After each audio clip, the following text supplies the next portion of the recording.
Hosanna Fellowship. My name is Rachel. This special event this morning is titled All for Heaven's Sake. And during the week I was reflecting on this, and I recalled the time when I was a 6-year-old and my grandmother was dying of cancer.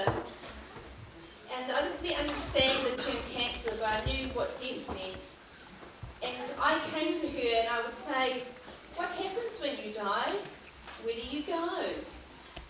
And she would respond to me by saying, "When I die, Rachel, I will go to heaven and I'll be looking down on you and I know everything that you're doing." And that special thought is dear to my heart and always will be. And anyway, today we have a creative arts presentation in the way of song, dance and drama. This next week, please sit back and relax and enjoy what the presentation had for you this morning. Next we welcome on the drama titled Security Check. Please welcome on the drama team.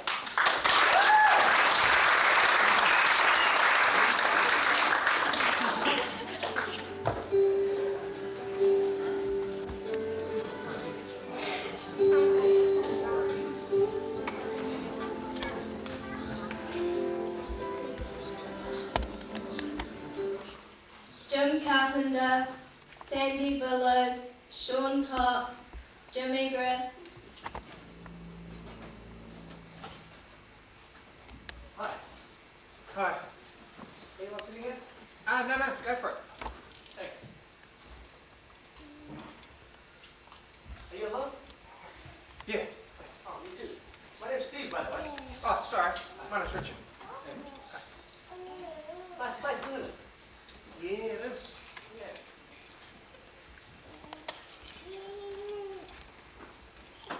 You by yourself? Yeah. You been here long? It's hard to tell, you know. Maybe a couple of hours or something.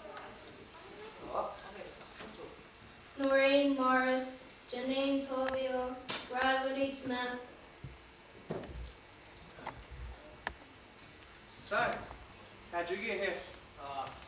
Car accident. Ouch. Yeah, some stupid jump drive. And let me guess. They just calmly got up and walked away. Isn't that just the way it goes? Yeah.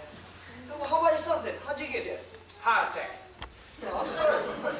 You're kidding. You look so young. Come on. 27. Oh, I'm sorry. Yeah, you and me both. Karen Bob.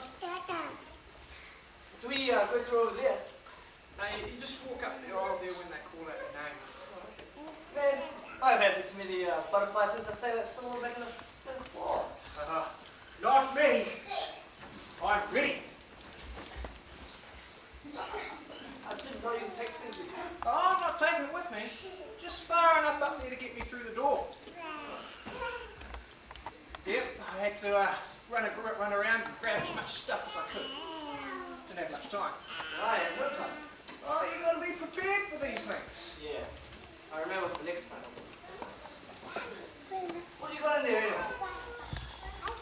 Well, it's my portfolio, so to speak. I mean, I don't mean to brag or anything, but over the years I've accumulated a pretty impressive collection. I mean,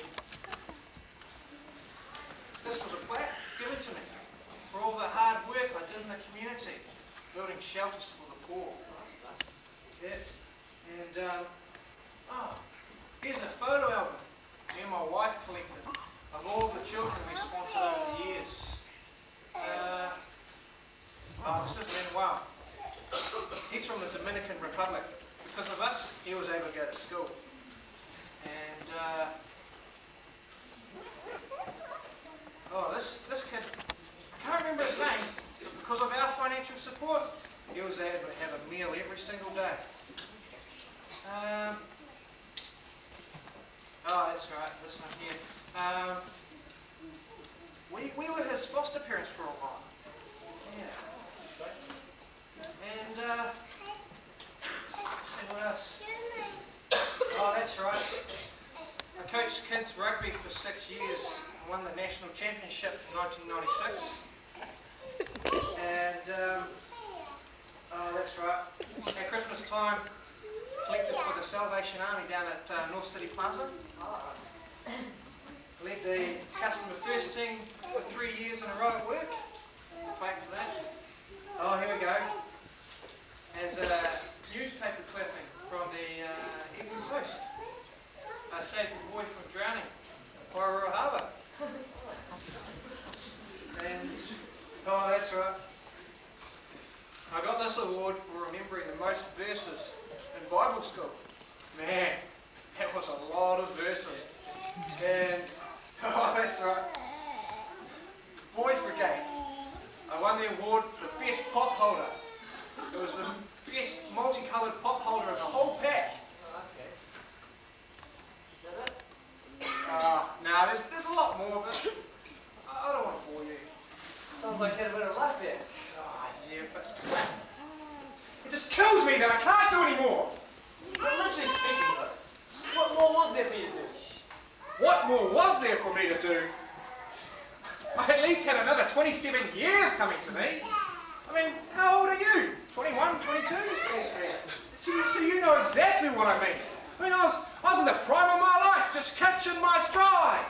Tommy Garcia, Sybil Alexander. Well, Richard, I guess our time was up. But it wasn't enough. I mean, my achievements and everything. How do I know that it's enough? And why aren't they calling my name? Must be a busy day.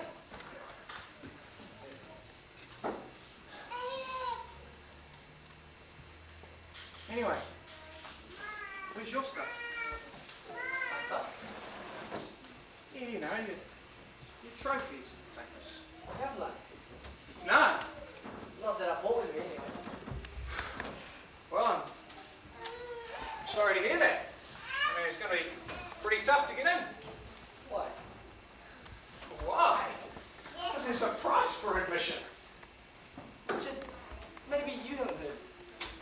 But the price has already been paid for. Okay. In my experience, you don't trust anybody. I mean, as for me and my stuff, I don't leave home without it. Let's see why you had out of that.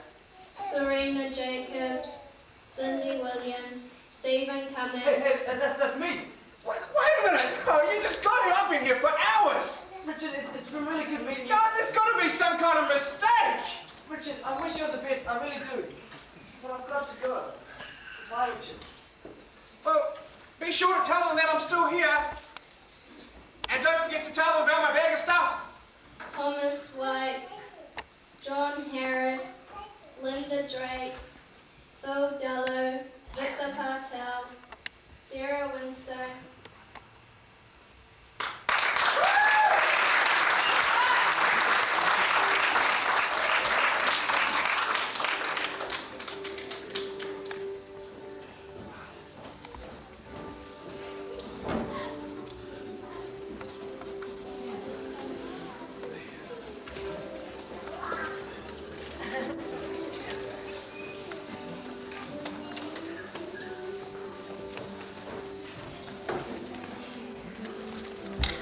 Service, ladies and gentlemen, just a few formalities. Firstly, we'd like to take up our tithes and offering.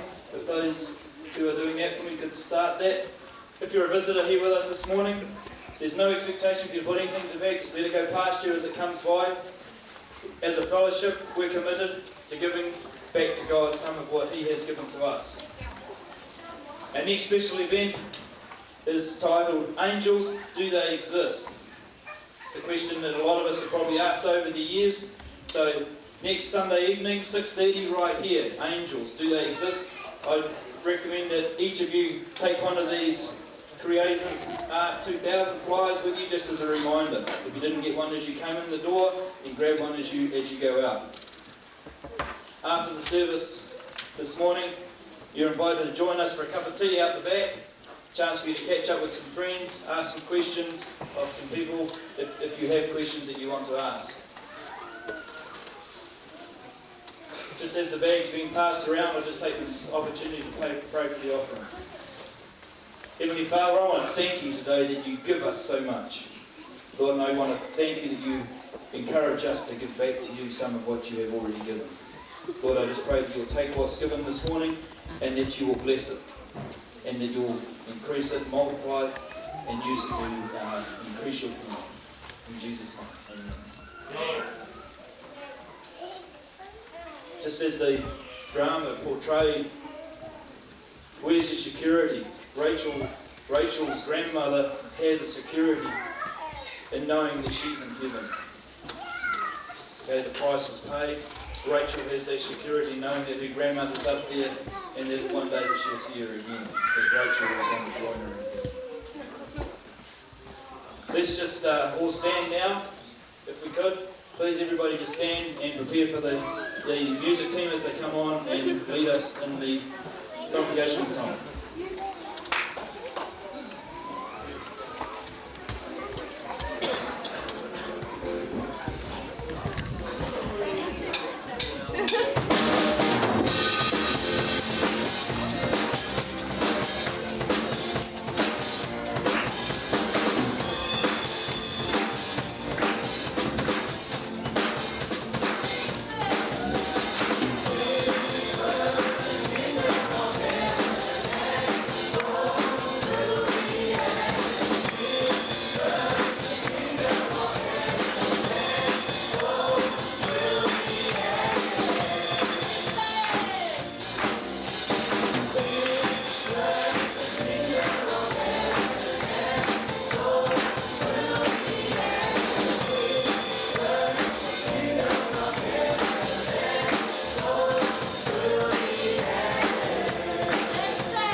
waiting for us all now.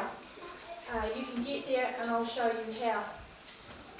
One way that I've learned how to get closer to God, and that's through God's Word, the Bible, and I have a privilege of sharing some of that with you this morning. Then God's temple in heaven was opened, and within his temple was seen the ark of his covenant. And there came flashes of lightning, rumblings, peals of thunder, an earthquake, and a great hailstorm. And there was war in heaven. Michael and his angels fought against the dragon, and the dragon and his angels fought back. But he was not strong enough, and they lost their place in heaven.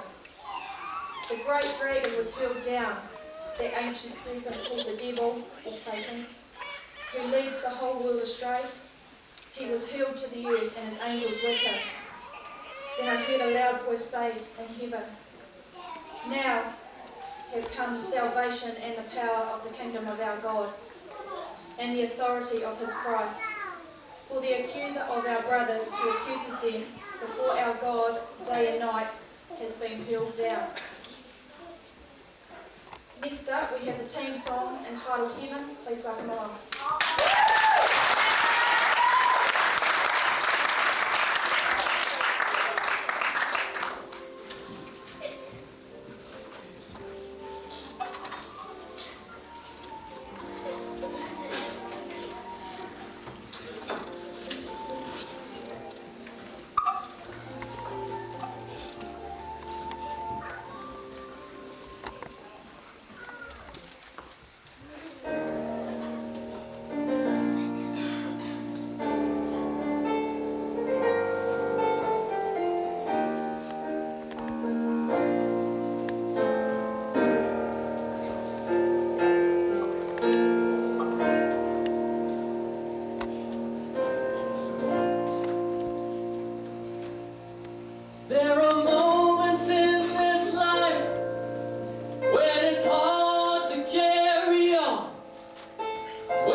Where the faithful can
You know, most of us would want to say that we would want to live for eternity.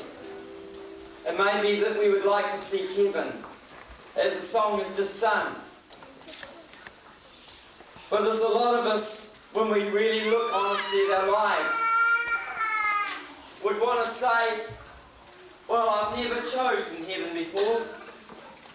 And most of the things that we've done have been kind of things that we've enjoyed, but they are more the things that belong in hell than in heaven. And we wonder about heaven. I found this sheet with a whole lot of billboard notices from Dallas in the States. And these billboards have held a high interest in the community and received some publicity. But let's listen to some of the quotes from these billboards. Let's meet at my house before the game. Signed, God. Come on over and bring the kids. God. Keep using my name in vain and I'll make the rush hour longer.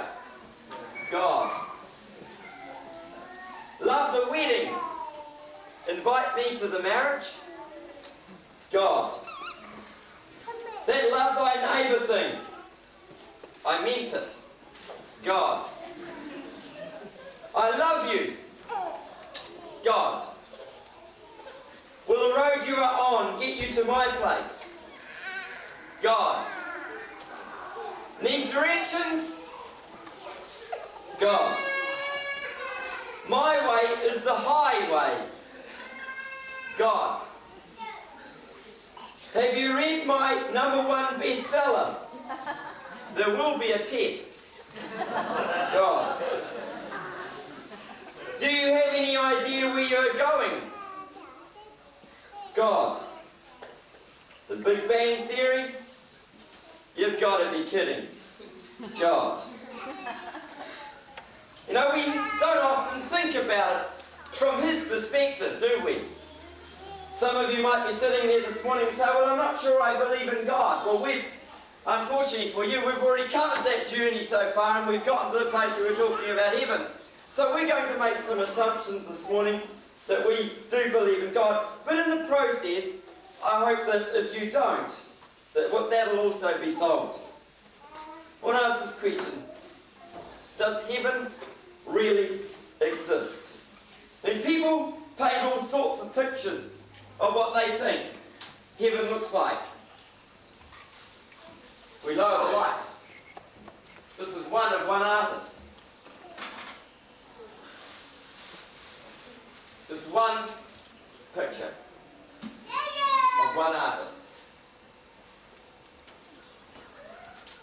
There's a white horse with a rider on it.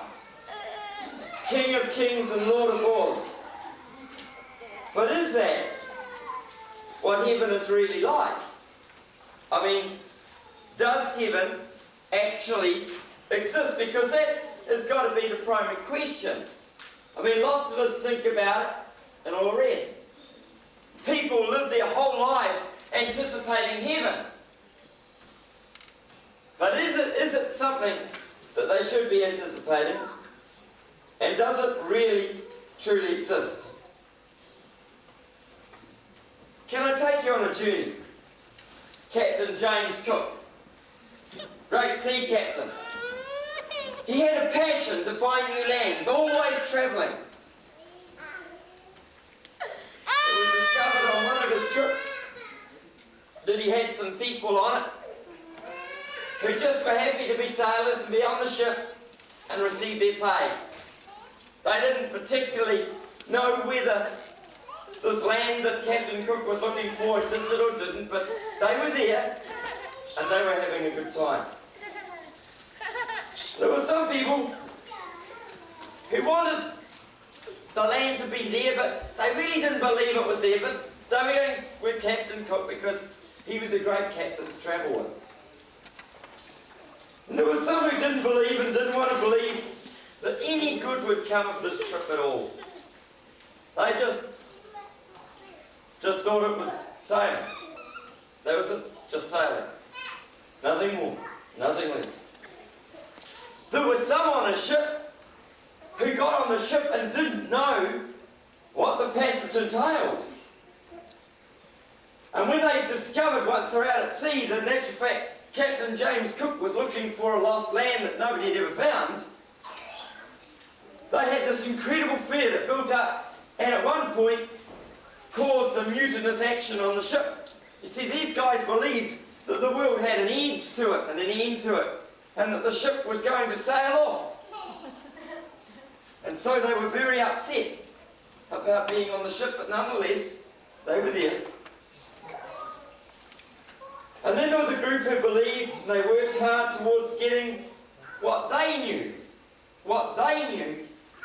they would achieve. You see, they knew the captain.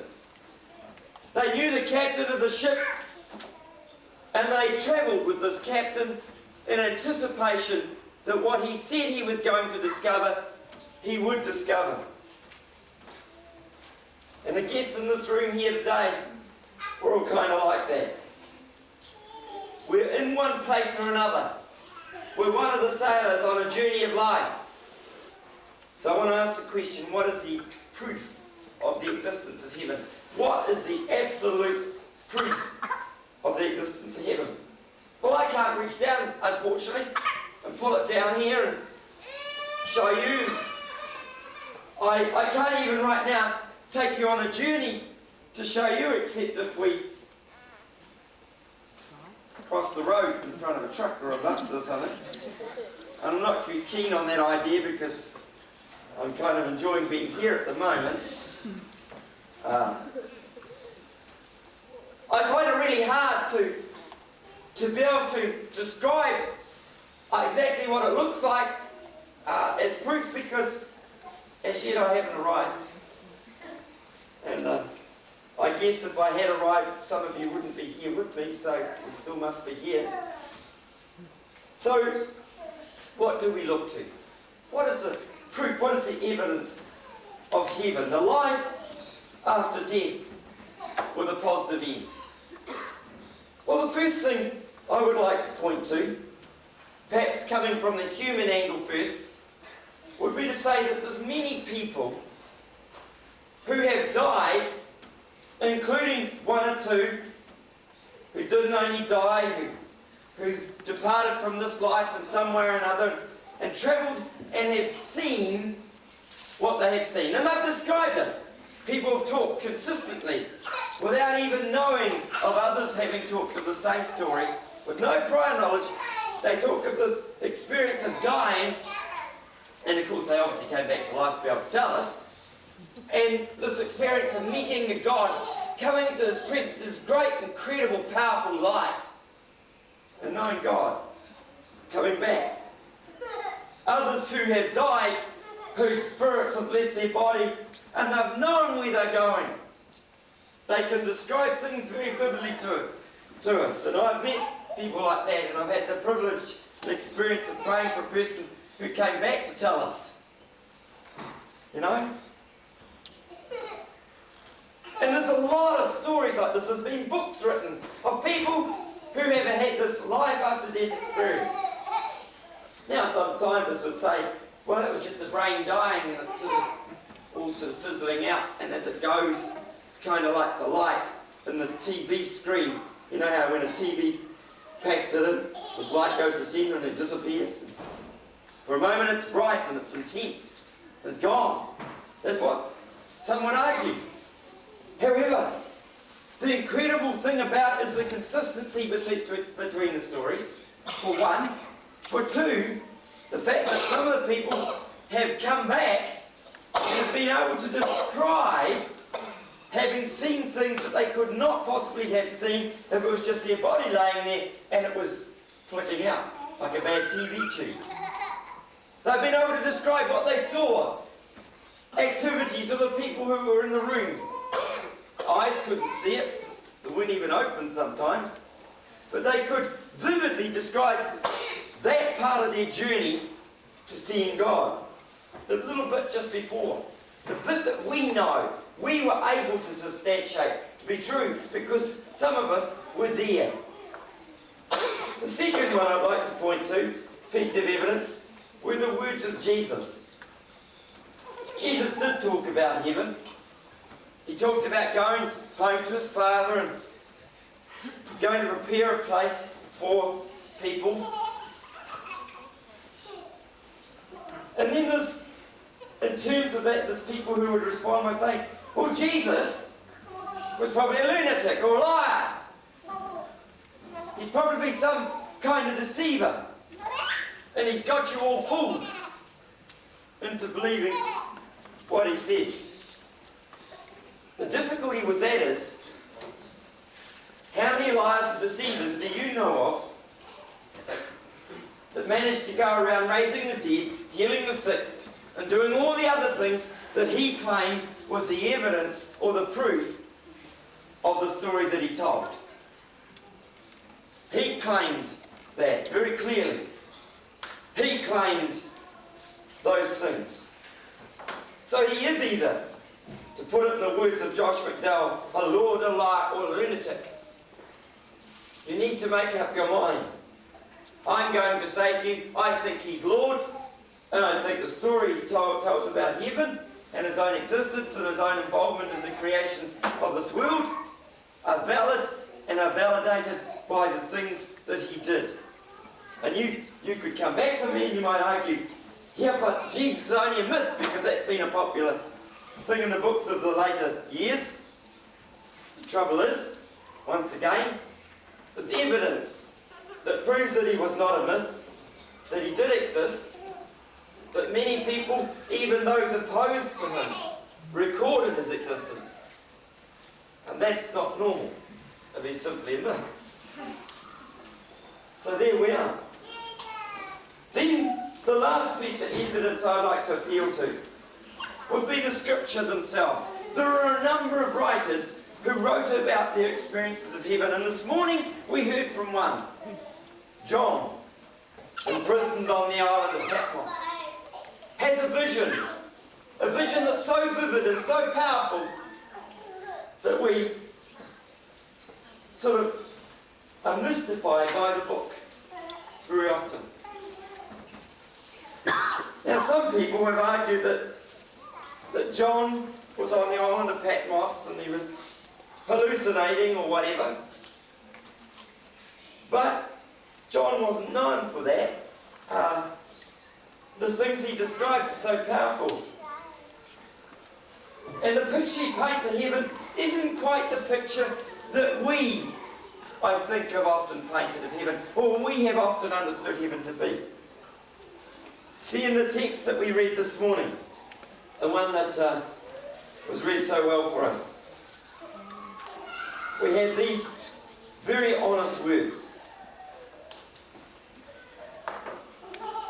And there was war in heaven. Michael and his angels fought against the dragon, and the dragon and his angels fought back.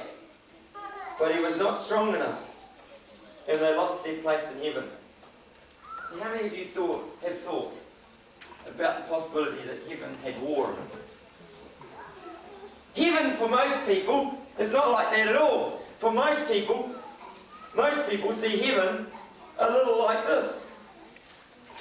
I got my sheet in the wrong order. No, I didn't. I had it there all the time. It's an idyllic picture. Most people sort of have heaven as being something sort of, well, I guess in the terms that we would understand it. Lovely pools and waterfalls and butterflies for some people. Some people don't like butterflies, so they probably imagine something else being in heaven. But we all, if we thought about heaven, and if for a moment we said we believe in heaven, and what do you imagine is in heaven? If I asked you to all get up here and describe it, I guarantee we'd have a very interesting heaven. Some people would probably have marijuana leaves growing in it.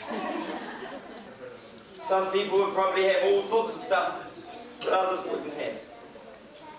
Some people would probably want model aeroplanes or videos and TVs here. Some people wouldn't. Some people would consider that hell. So what are you describing as heaven? And really, is heaven what you think it is? So I reckon heaven does exist. I've staked my life on it. And I think I'm in a winning position. But what is it like? Let's describe it. I've got a couple of stories here. There's a minister in Florida where they get cold winters and hot summers. And he was trying to describe heaven, and he was trying to get some people to understand the whole thing and grab hold of heaven and reject hell. And he ended up saying this: it's so beautiful here in the winter, he said, that heaven doesn't interest the people from Florida. And it is so hot here in the summer that hell doesn't even scare them. Their descriptions of heaven and hell were based on their lives they lived in. And most of us, that's true. Then there was another story. The pastor was preaching to his congregation concerning what heaven would be like. And he explained that there would be no money in heaven. Those things would no longer matter, he said. A little boy was sitting with his mother and listening intently. Upon hearing these words, he leaned towards his mother and whispered into her ear, "Mum, it sounds like we're already in heaven." See, our perspective is based on our life experience. No money in heaven. Sounded more like hell to that little boy. It was hard. But the first thing I want to say about heaven and what it is like, it is an absence of hell. It's kind of like this.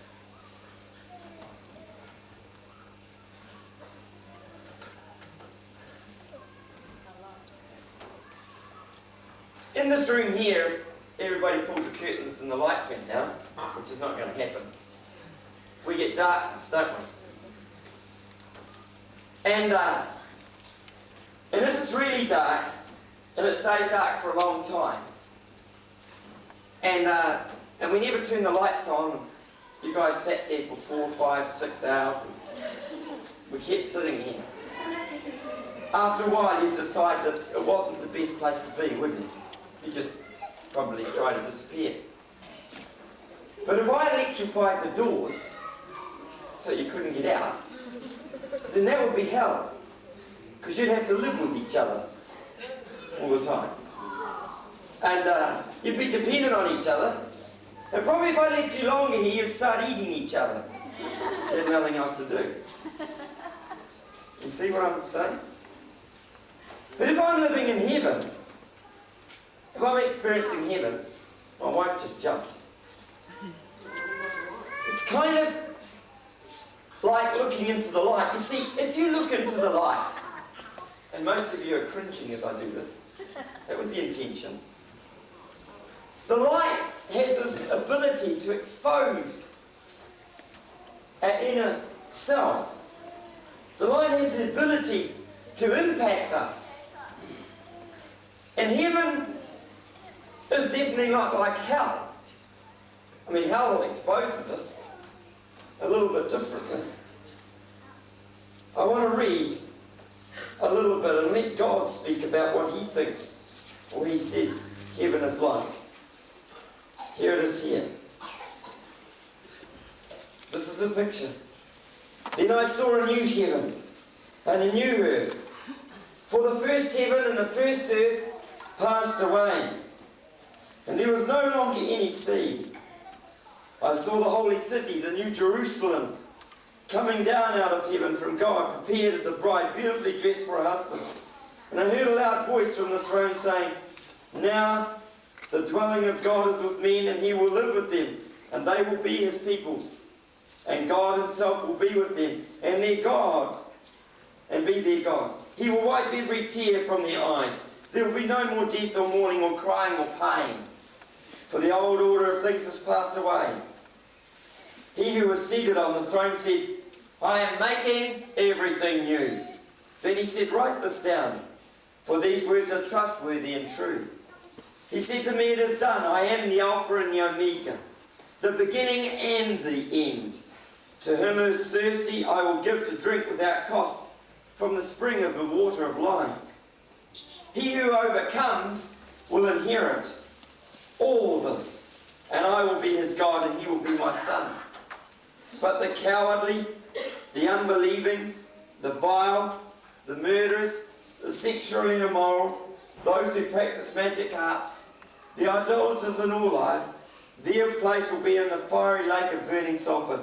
This is the second death. And one of the 7 angels, who had the 7 bowls full of the 7 last plagues, came and said to me, "Come, I will show you the bride, the wife of the Lamb." And he carried me away in the Spirit to a mountain great and high, and showed me the holy city of Jerusalem, coming down out of heaven from God. And it shone like the glory of God. And its brilliance was like that of the precious jewel, like the jasper, clear as crystal. It had a great high wall with 12 gates, and with 12 angels at the gates. On the gates were written the names of the 12 tribes of Israel. There were 3 gates on the east, 3 on the north, 3 on the south, and 3 on the west. The wall of the city had 12 foundations, and on them were the names of the 12 apostles of the Lamb, Jesus.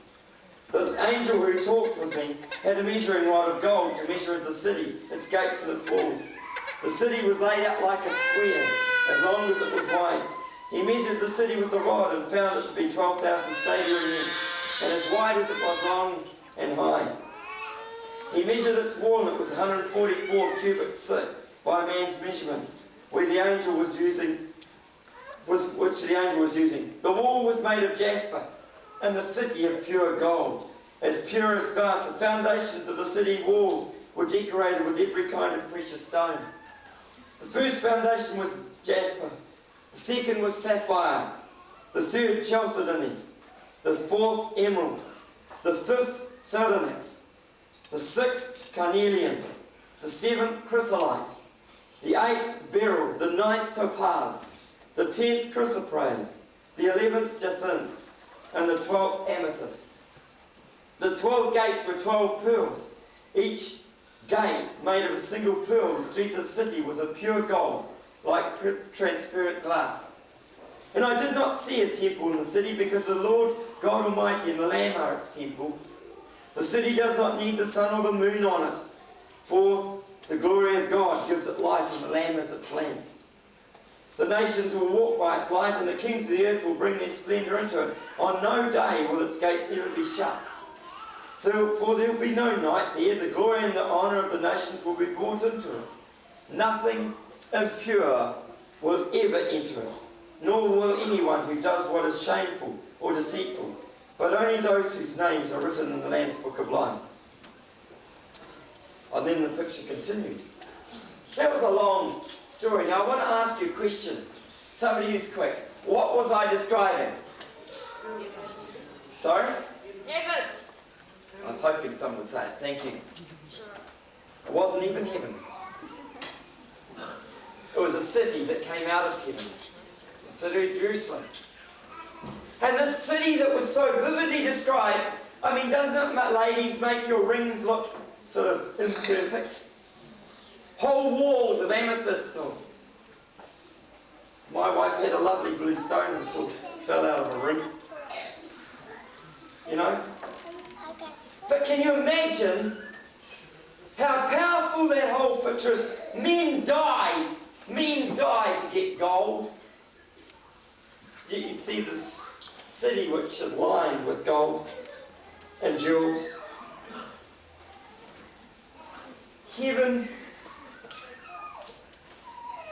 is so big and so powerful that the city Jerusalem that came out of it, the picture is extremely powerful if you think about it. If we had a city in the world that was like that, people would travel all over the world just to see it. Isn't that true?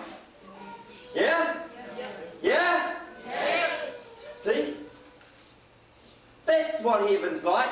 But the things that were painted in the middle of it was that there was no sickness, no pain, no suffering, none of this stuff that we get so preoccupied with in our world. Because we have done wrong, we have offended God, and we've set in course the things from the dragon, and we suffer because of it. So it's hard to imagine heaven because of that, because we've lost it. We've lost it in a sense, but we can regain it. So we ask the next question. am I going to be there? Now, I don't know about you, but I am. I am. Well, I pray I am. I guess I've got a little more life to live, and I hope that I don't do anything that would discredit me from entering heaven, because it's possible. I know pastors who have wiped themselves out from being able to enter heaven because of the things that they have done and the things they did not do. There's a responsibility that lays on me that's heavier than most of you, but each of us has a responsibility in terms of heaven, even if it's only for our neighbour and ourselves. We have it. Jesus tells a story, a very well-known story about sheep and goats and about the end times, and the fact that what actually ends up happening is God's sitting there and his people all arrive, and he declares some to be goats and some to be sheep. Now, most of you would misunderstand the story, because in New Zealand we know the difference between a sheep and a goat. We can see the difference. My daughter used to have a goat here, and you could see that a goat was a goat and a sheep was a sheep. Put the two together, and it's obvious. But you see, where Jesus was, there's a particular breed of goat and a particular breed of sheep that look so much like each other, they are very difficult unless you're experienced to tell the difference. The two of them are there. So it needed for God to sort them out, according to the story that Jesus was saying. And so here he is, he's sorting them out. And there were some of the ones who felt they were entitled to be with God, the sheep, and the goats were being cast away. And they said, Lord, we did this and we did that, just like our man here did. Gave money for children overseas. Helped the neighbour. Looked after a whole bunch of kids playing rugby. I don't know whether you should get any reward for that. I mean, you know, they go out and kill each other on the field, eh? But that's the kind of thing that people seem to think are going to be credits to God. And in the story Jesus tells, he says this very clearly. So I don't know you. I've never known you. You might have done all these things in my name, but I don't know you. You don't know me. And there were some people on the other side who got chosen to be sheep, not goats. And some of them were mystified as to why they were able to be there in some measure. Some of them kind of felt maybe they hadn't done enough. And Jesus' response in the story was, as much as you have done these things for these people, you have done it to me. There's a kind of faithful aspect to him. But the clear picture was that nobody gets there by just hoping to get there. I don't get to Wellington by hoping that I'll get on the train and arrive there. I don't get anywhere by hoping. I don't even get near my wife by hoping. If I want to kiss my wife, I've got to take some action to do that. And she's got to take some action to go back. Have you ever tried kissing your marriage partner or your girlfriend and boyfriend and the other one doesn't want to? Shouldn't I ask that question again? Somehow we need to take some action. But the promise is, on the other side of the line, God has said He's already there to meet us. We need to take the action, and we just can't hope we're going to get there. There's a guy, Charles Fuller, who was a brilliant preacher in his day, who announced that he was going to be preaching on heaven. And a man sat down and wrote in this letter before he preached, a man who was on his deathbed. And he said this. He said, next Sunday, you're to talk about heaven. And I'm interested in that land because I've held a clear title to a bit of property there for over 50 years. I did not buy it. It was given to me without money and without price. But the donor, he purchased it for me at tremendous sacrifice. I'm not holding it for speculation since the title is not transferable. It is not a vacant lot. For more than half a century I have been sending materials out of which the greatest architect and builder of the universe has been building me a home which I will never need to be remodelled or repaired. Oh, that'd be great. Isn't that true? Because it will suit me perfectly, individually, and it will never grow old. The paint will never flake. Termites can never undermine its foundations, for they rest on the rock of the ages. Fire cannot destroy it, floods cannot wash it away. No locks nor bolts will ever be placed on its doors, for no vicious person can ever enter that land where my dwelling stands, now almost completed and almost ready for me to enter in and abide in peace for eternity, without fear of being ejected or rejected. There is a valley of deep shadow between the place where I live in California to that which I shall journey in a very short time. I cannot reach my home in that city of gold without passing through this dark valley of shadows. But I am not afraid, because the best friend I ever had went through the same valley long, long ago and drove away all its gloom. He destroyed death. He has stuck by me through thick and thin since we first became acquainted 50 years ago. And I hold his promise in printed form, never to forsake me or leave me alone. He will walk with me as I walk through the valley of the shadows, and I shall not lose my way when he is with me, because he's already been there before. I hope to hear your sermon on heaven next Sunday from a home in Los Angeles, California, but I have no assurance that I shall be able to do so.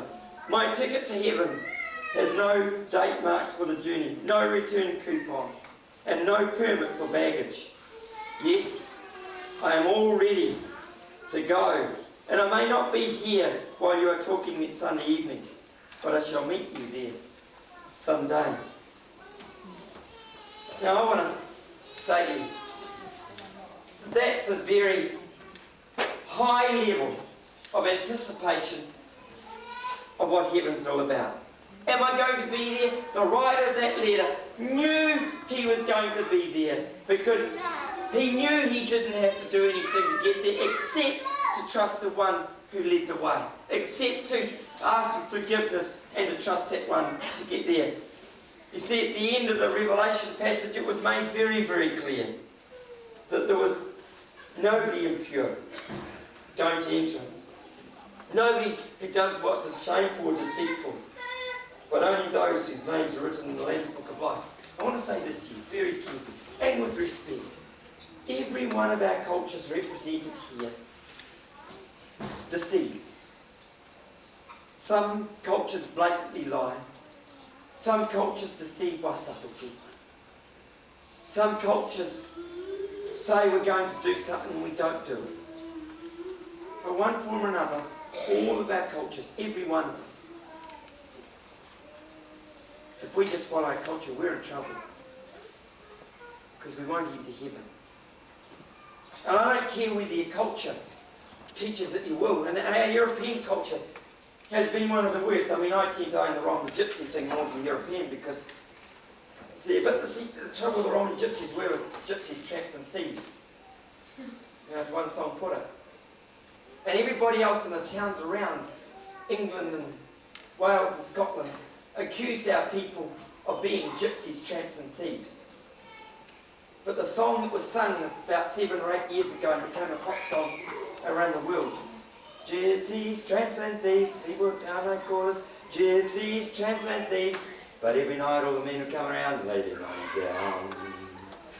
You know what it's saying? That in the daylight they'd tell us one thing, but at night they would come and buy our woman and they'd come and gamble. Gypsies, tramps and thieves. We're all tramps and thieves. And all of us won't get there unless we are willing to let the one who already arranged for it for us. He's the only ticket holder. He's the only salesperson for it. And the cost he's asking for is our lives. He gave his already. So we titled it Heaven, all for heaven's sake, for this morning. And every one of us needs to face it. You see, the cross that Jesus died on wasn't just something he just did, that everybody would get to heaven. He died on the cross so that some of us could share in going to heaven. And when we ask the question, am I going to be there? We ought to be certain about it. I wouldn't want any person to go to hell. God finds no pleasure in people going to hell. But we can choose whether we go to Auckland or to Wellington on the train. I'm not going to say which one's hell. One's beyond the Bombay Hills. We all can choose which ticket we take. And once we're on the train, we have no excuse for buying the ticket we bought. I always remember a friend of mine, some of his friends weren't very good friends. The night before his wedding, they tied him up, they took him up to Picton, and they put him on the ferry. They knew full well that no ferry was coming back in time for his wedding the next day. And he arrived in Wellington with no money. The ferry staff didn't do anything to help him. And he ended up in what he considered hell. Now, I can't remember whether he got back or not. That's the silly thing about it. Sorry. I was sitting here thinking, I can't remember what actually happened at the end of the story. I would like that you would be able to remember clearly what the end of the story is. I had some other friends, well, they weren't really friends, these guys, some associates I knew, who took one of their mates over to Diamond Harbour near Christchurch. They put him in a ball and chain and they got drunk as skunks. I don't know why skunks are drunk, but never mind. They got drunk. And they took him out on the Diamond Harbour wharf. And they were going 1, 2, 3, and through the drunkenness of one of the individuals, he says, "Hey, I don't think we better do this." And the other said, "Why?" He had a ball and chain on. Wonder why. He very nearly got chucked in. The others got a real fright from it. I remember one of them telling me the story afterwards. They got an awful fright as they realised they very nearly killed their friend. Not meaning to. Just that they were out of control, like most of us in the world. We are out of control. We don't always recognise it. But God's taught us we are. And the way I see it, I have one, even if heaven didn't exist, let me say this, even if heaven did not exist, which I know it does, I have still one. You see, I've lost nothing by following Jesus. I've got a hope in heaven in my heart, living for the future. But if I just take the risk that heaven's not there, or if I just say, well, I don't know whether I want to be in heaven, I just believe God's going to let me die and that'll be finished, then I'd be a fool. I'd be an absolute fool.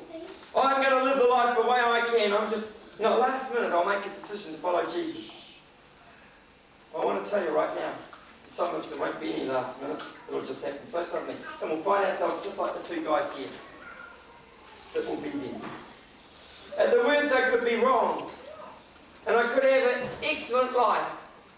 An absolutely excellent life. Come out the other end and be wrong and be no heaven. I've lost nothing. But I know there's a heaven. So I've got a lot to look forward to. And I know that the love that God has for me, that's not my wife, just God's love surrounding us, doesn't make me super spiritual. The love that God has for me causes me and has caused me to deal with my anger as a person and whatever issues we have.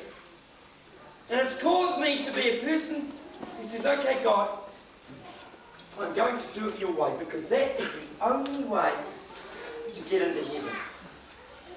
And I want to finish this morning with one more biblical quote. It says this: we need to talk. Signed, God. So let's do it. Let's talk to him.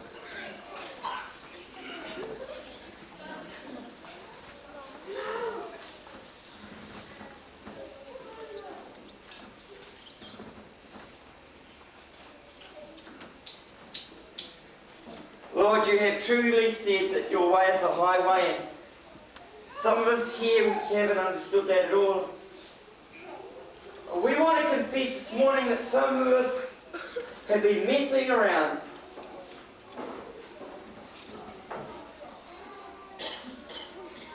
We haven't always acknowledged you. We haven't always done the things that you would like us to do. And we know from what your word says and from what you have said yourself, that means that we won't enter the kingdom of heaven. And today we want to change that. I want to tell you, Lord, we're really sorry. We'd like to be in heaven. It sounds really attractive. Lord, there's some of us here that have been saying we want to enter heaven, but we've been mucking around. We haven't been doing the things that you want us to do. Some of us here have been claiming to be Christians, and we also haven't been doing what you want us to do. It's clear from what we have discovered this morning that means we're excluded from your kingdom. Lord, forgive us for thinking we could squeeze through. As your word says that nobody is pure, nobody who's doing the things that don't honour you are going to get in the kingdom of heaven. Lord, we want to come to you this morning and we want to say sorry from the deepest part of our hearts. I want to ask you to help us to walk with you. Lord, we want to confess the sin, the wrong we've done in your eyes. We've been committing sexual sin, we've been committing verbal sin, we've been committing sin in our hearts and our minds. Lord, some of us have been committing sin that's been subtle and nobody else has seen, but it's there. And we know you see it, and so we'd ask you to clear us from it. Forgive us for it. And we want to say to you this morning, we don't want to go back and do those things again. We're willing to do it your way from now on. And Lord, some of us here, it's a glorious thought to think of going to be with you. We want to ask you this morning to help us to make sure of it. To seal that day when we can be with you and we can say, Lord God, we're excited to be here. And Lord, we see the picture this morning. All of us here can see it to some degree or another. Lord, open our eyes that we might discover the power of the reality of how heaven can change our lives. Lead us in your power. Lead us in your reality. Help us to know your love and to walk in your way. In Jesus' mighty name. And they all said? Amen. They all said? Amen. How many of you guys are excited about heaven? Yeah? Yeah? Yeah? Anybody that's not, that's a new journey for you? Come and tell us afterwards. We'd love to talk. We'd love to share with you if you've got questions. In the time that we have allocated, we can't hope to do 5 hours of work. But if you'd like to, we're willing to spend that 5 hours if that's what's needed. May the Lord bless you. May you have a great time.